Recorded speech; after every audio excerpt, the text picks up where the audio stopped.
Oi gente, tudo bem com vocês? E gente, hoje eu vim aqui pra falar pra vocês sobre a saga, trilogia na verdade, Cidade da Lua Crescente, que foi com certeza um dos meus livros preferidos do ano passado, e não o meu preferido desse ano, mas tem chance de ser, né? Porque esse ano ainda tá no início, tem muitos outros livros que podem me surpreender. Temos aqui o primeiro, Cidade da Lua Crescente, A Casa de Terra e Sangue. Temos o segundo, que é a Cidade da Lua Crescente também, mas A Casa de Céu e Sopro. E o terceiro, né, que é o último, até então, ela confirmou, se eu não me engano, o quarto, mas ainda não foi lançado nem nos Estados Unidos nem aqui. E temos A Casa de Chama e Sombra, que é o terceiro livro, que eu vou explicar um pouquinho melhor porque eu acho que não é necessário um quarto livro. Mas vamos começar falando do primeiro. Do primeiro assim, foi o que eu li ano passado, devo ter lido mais ou menos em maio, junho, por aí. Foi assim, um dos meus livros preferidos do ano passado. E eu achei ele incrível. Eu achei que sim, ele dá uma enroladinha. Esse livro foi o que eu mais marquei. Ele dá uma enroladinha, eu achei que ele dá uma enroladinha porque, né? Ele é mais descrito do que Acotar e Trono de Vidro. Então, automaticamente ele já vai ser mais demoradinho. Esse livro vai contar a história de Bryce Quinlan, ou Bryce Quinlan, né? Depende de como você fala, eu falo Quinlan. Que mora na cidade de Lunatian, que é uma cidade onde mistura tudo. Mistura literalmente tudo. São todas as raças. Tem muitos, né? Tem uma lista que eu vou ver se eu acho pra mostrar pra vocês. Mas assim, eu vou citar algumas que eu sei que já tem. São os feéricos, os semisféricos, tem os metamorfos, as bruxas, os feiticeiros. Ó, isso aqui tudo são tipos de raça diferentes. E cada raça ela fica na sua casa, né? Na sua respectiva casa. Que temos aí 4 casas, né? Aqui. Temos as 4 casas que são a Casa de Terra e Sangue, a Casa de Céu e Sopro, a Casa das Muitas Águas e a Casa de Chama e Sombra. Esse livro aqui ele tem um mapa belíssimo aqui atrás, que mostra toda a cidade de Lunatian, que é aqui, toda essa redondeza. E assim, são separados por casas e cada casa você tem que fazer meio que um juramento a ela. E você tem que seguir as leis, vamos dizer assim, dela. As leis éticas dela. E a Bryce é da Casa de Terra e Sangue, se eu não me engano. Esse livro ali faz tempo. E esse livro ele vai contar a história da Bryce, que vive em Lunatian com a amiga dela, com os amigos dela, né? Com a Matilha, que chama dos amigos dela, a Matilha, mora todo num apartamento e ela mora junto. E lá tipo assim, eles passam a vida lá, eles trabalham, e ela trabalha como uma bibliotecária de uma feiticeira. Uma pessoa que ela conhece, um conhecido dela, acaba morrendo. Isso abala muito ela. E ela vai em busca de vingança e querendo saber quem que matou esse conhecido. Eu acho que assim, a Sarah deveria escrever mais livros com uma pitada, pelo menos, de suspense, como esse. O segundo e o terceiro não, mas o primeiro, ele é um suspense, eu acho que ele é um suspense com romance e fantasia. Eu acho que ele é uma alta fantasia, né? Uma delícia. Geralmente, todas as altas fantasias eu gosto. E é perfeito. Tem bastante páginas, mas eu li ele, tipo assim, em 15 dias, porque entre esses 15 dias eu tive uma ressaca, então, né? Mas assim, muito bom. Eu não vou falar quem que morreu, porque isso seria spoiler. Não leiam a sinopse do livro que tá na capa, né? E nem na Amazon. Porque o que acontece? Ele conta a pessoa que morreu. E eu acho que isso quebrou um pouquinho da minha experiência nessa parte. Eu acho que poderia ter sido mais impactante pra mim se eu não soubesse. Então não leiam. Fiquem com essa mini explicação no geral sem spoiler, né? Lembrando, esse vídeo é sem spoiler. O Hunt, ele é um policial. E ele descobre o caso e ele vai ajudar a Bryce nisso, né? Ele é um dos detetives que está ajudando ela. Nisso vai desenvolvendo um romance, né? E a gente vai sendo apresentado muitos personagens. Então, não recomendo pra você se for sua primeira fantasia. Porque é muito confuso, tem muito personagem.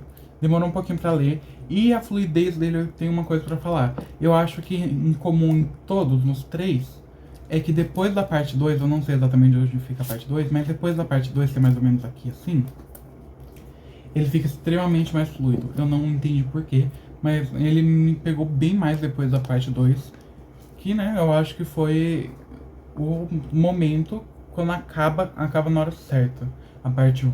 Então, esse livro aqui, em geral, eu dei pra ele 4,5, né, de 5 estrelas, 4,5, porque eu achei ele um livro muito bom. Mas ele tem algumas falhas que me incomodou um pouco, que foi ele dar uma enroladinha a mais. Mas eu sei que essa foi a intenção, só não deu certo pra mim. Mas se você gosta, e eu também não acredito que ele enrole muito. Eu já vi livros que enrolam muito mais. Mas esse livro é uma delicinha. Se você tá querendo ler, leia. Ele é uma delicinha. Temos o segundo livro, A Casa de Céu e Sopro, que é o livro que continua a história, que eu acho que é o arco principal, que é a morte desse personagem, o assassinato desse personagem. Eu acredito que ele seja o ponto principal para pro plot e pro desenvolvimento dos 3 livros. O segundo livro, eu tenho um pouquinho para falar sobre ele, não vou falar muito, não vou ficar me estendendo muito, mas basicamente eu odiei esse livro. Eu vou falar mesmo, eu odiei esse livro. Eu achei que ele enrola muito mais. Eu acredito que, tipo assim, dava pra ter diminuindo o livro. E eu não gostei dele, teve algumas partes que salvou, mas, tipo assim, o final que salvou eu gostei. Eu gostei de uma coisa que aconteceu no final que eu não posso falar porque, né? Spoilers. Mas eu gostei muito do final, mas o desenvolvimento dele, eu acho que ele não me prendeu tanto quanto o primeiro. E assim, eu não gostei dele. Eu achei que esse foi o pior da saga. E ele é desse tamanho, ele é maior do que o 1, então ele vai crescendo, né? A saga ele vai crescendo e vai ficando maior. Não tem muito para falar sobre ele. Eu acredito que ele podia ser bem menor. Eu acho que dá pra tirar umas boas partes que são desnecessárias pro livro. Mas eu gostei, a coisa que eu mais gostei nesse livro foi o desenvolvimento do romance entre a Bryce e o Hunt, que não é muito desenvolvido no primeiro. No primeiro eles ficam só lá na friend zone, e eu acredito que ele muda bastante no segundo, mas mesmo assim eu acho que ele não chega a ser uma romantasia, porque o romance são migalhas, não tanto quanto o Príncipe Cruel, mas sim são migalhas, e poucas migalhas. Então esse aqui, a minha nota, se eu não me engano, foi 3 estrelas ou 2,5. Eu acho que foi 2,5. Nesse livro, ele vai ser desenvolvido, né, a continuação sobre o assassinato e coisas que estão por trás do assassinato. Coisas que estavam escondidas, e eles vão tentar derrubar o Império. Não vou falar que Império, não vou falar nada, mas eu só vou dizer que eles vão tentar derrubar o Império. Eu acho que ele podia ser bem mais reaproveitado do que como ele foi aqui. Então, né, já percebemos que eu não gostei muito. Mas assim, dá pra relevar ele porque o próximo é o Batman. Temos o terceiro livro, A Casa de Chama e Sombra. A Casa de Chama e Sombra foi, assim, meu preferido. Até aqui, assim, eu achava que ele ainda tava pior do que o primeiro. Eu não tava com expectativa nenhuma pra esse. Porque a minha única expectativa foi com a continuação do final. Mas, tipo assim, eu não tava com expectativa nenhuma, porque eu sabia que não ia durar muito o que ocorreu no final do 2. Então, eu tava com minha expectativa zero, por causa que o segundo tinha sido muito ruim. Eu tava tipo assim, tá, esse aqui pode ser bom, mas se ela continuar aquela história do jeito que tá, do jeito que é escrita, vai ser horroroso. Mas, esse aqui foi de longe meu preferido. Foi de longe meu preferido. Ele é muito bom. Eu acho que ele dá uma desenvolvida também mais na parte de fantasia, na parte da magia, né? Na parte da política, que é muito importante também pra fantasia. Que eu acho que é um ponto muito importante pra fantasia, é a política. Coisa que a gente vê muito em Príncipe Cruel, que por muito tempo foi meu livro preferido. Não é mais, mas foi meu livro preferido. E eu acho que a política foi muito bem desenvolvida naquele livro. E eu acho que é isso que falta em alguns livros de fantasia. Porque fantasia não é só magia. A fantasia também tem a parte da política, que é sobre os reinos, né? Então eu acredito que seja um dos pontos principais para desenvolver uma boa fantasia é a política, desenvolver bem a política, né? Não desenvolver maçantemente. Porque tem bastante livro de fantasia que deixa bem maçante o desenvolvimento da fantasia. Coisa que eu não acho que é esses 2 livros, né? O primeiro e o terceiro. O segundo eu acho que ele dá uma desenvolvida bem. Isso é uma coisa que eu tenho que falar, uma desenvolvida bem na política. Mas eu ainda prefiro esse. Eu acho que ele, tipo assim, o 2 ele tem uns pontos fortes, mas não a ponto de chegar a ser o melhor. E nem de longe chegar a ser o melhor. Mas temos 3 aqui que veio pra fechar a trilogia principal. Fechar essa coisa perfeita que foi, né? Esse livro todo. Esse é o maior. Dá pra perceber que esse aqui foi o único que eu quebrei a lombada porque ele é maior. Ele tem quase 1000 páginas, se eu não me engano tem 936. Porque ele vem com um conto e ainda tem o conto a mais, só que eu não consegui ler ele porque eu não achei. Eu vou ver se eu acho como faz também achar, mas tem um conto a mais, um capítulo a mais. Né? 936 páginas. E ele consegue desenvolver bem melhor a política e a fantasia, a parte da magia. E assim, eu amei o desenvolvimento dele. Eu achei que ele foi super fluido. Ele foi o que eu li mais rápido. Eu li ele em 4 dias. Pra vocês verem a diferença do 1, que foi muito bom pra esse. Eu li em 4 dias. Aquele lá eu li em 10 dias, se eu não me engano, por aí. Então assim, o desenvolvimento desse foi uma delícia. Esse aqui e o primeiro foram os únicos livros na vida que me fizeram chorar. E tipo assim, gente, muito bom. Isso aqui é obra-prima. O primeiro é obra-prima, o segundo a gente deixa no lixinho lá no canto, mas esses dois são perfeitos. E ele vai continuar a história das coisas que estavam encobertas do assassinato, mas aqui ele já vai desenvolver de um jeito diferente. No 2, eu acho que ele também traz um pouco de suspense, que ele tá desenvolvendo, tá tirando, ele tá buscando a fundo as coisas sobre o assassinato, e esse é o desenvolvimento de tudo que eles acharam. De tudo que eles acharam do assassinato, de todas as informações, eles juntam e vão atrás, né, da fonte principal e do foco deles, que é destruir o Império. E eu assim, achei incrível. Eu achei que ele traz personagens nostálgicos, eu só vou dizer assim, mas ele traz personagens nostálgicos. Eu achei que ele não é cansativo, eu gostei bastante de ler ele. Eu tava tava fazendo uma leitura bem fluida dele. Então, assim, eu acho que você realmente deveria ler essa série, que é uma das minhas séries preferidas desse ano, inclusive, né? A primeira série que eu terminei. E assim, ele já entrou pro meu coração essa série, mesmo o 2 sendo ruim, ele já entrou pro meu coração a série pelo 1 e pelo 3, foram os meus preferidos. Que assim, olha, né, temos o quarto também, que supostamente, né, eu não sei se foi confirmado pela própria Sarah, mas ele já foi confirmado, supostamente, não sei se foi confirmado pela Sarah. Mas ele já tá, né, com os vazamentos aí de que foi confirmado.